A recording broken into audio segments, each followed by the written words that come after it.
Good morning, this is Kavipriya, Assistant Professor, EC Department. Today I am going to discuss about the topic magnetic field intensity and magnetic flux density.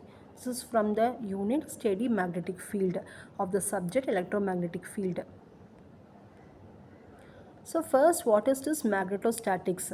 So scientist Oster discovered the relation between electric and magnetic fields in the year 1820. He stated that when charges are in motion, they are surrounded by a magnetic field. The charges in the motion constitute the electric current, thus a current carrying conductor is always surrounded by a magnetic field. If such a current is steady, that is time invariant, then the magnetic field produced is a steady magnetic field. The DC is a steady flow of current, hence a magnetic field produced by conductor carrying a DC current is a static magnetic field. The study of steady magnetic field existing in a given space was produced due to the flow of electric current, direct current through a conductor is called magnetostatics. So source of magnetostatic fields are constant current, permanent magnet, electric field changing linearly with time. So what is the analogous between the electric and the magnetostatic field? The source for electrostatic fields are static charge, where source for magnetostatics are steady current. The fields in case of electrostatics are electric field intensity and electric flux density, whereas in case of magnetostatic it is a magnetic field intensity and magnetic flux density. The factor in case of electrostatic is a permittivity, whereas in case of magnetostatic it is a permeability. The Maxwell equation that is related to the electrostatics are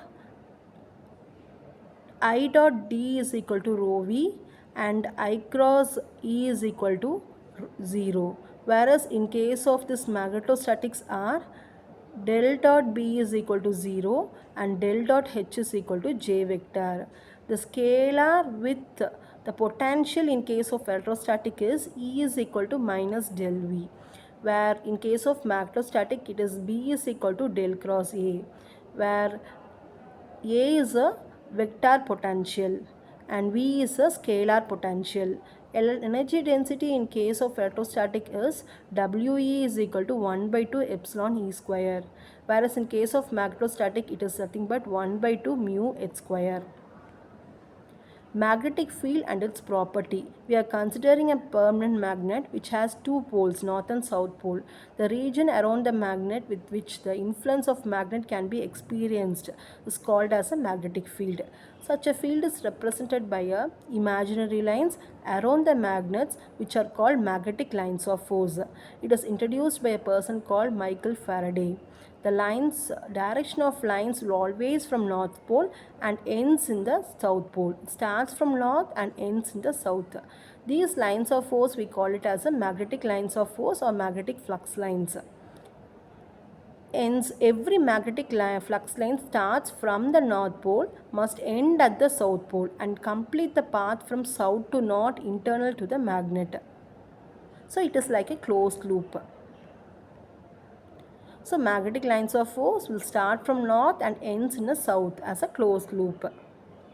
So magnetic field due to current carrying conductor. When a straight conductor carries a direct current, it produces a magnetic field around it along its length. So lines of force in such a case are in a form of concentric circles. They are right angles to the conductor.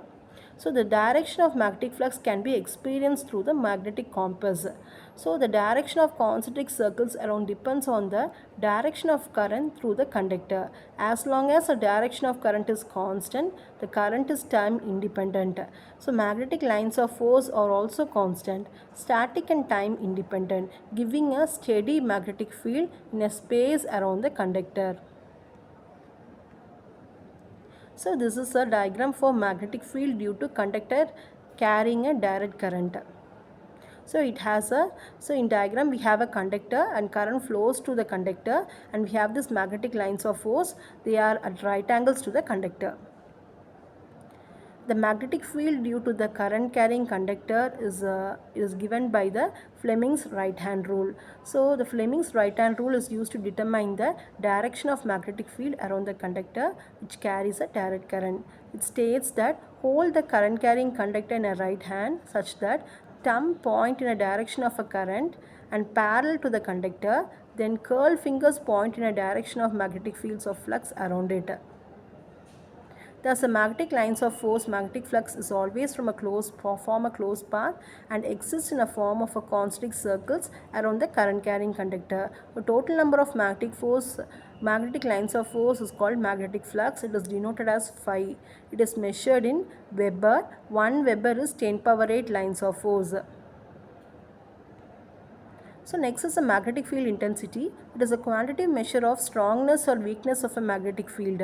So the magnetic field intensity at any point in magnetic field is defined as the force experienced by unit north pole of 1 Weber strength when placed at that point. So magnetic flux lines are measured in Webers. It is measured in newtons per Weber, or it can be measured in amperes per meter or ampere turns per meter. It is denoted as capital H.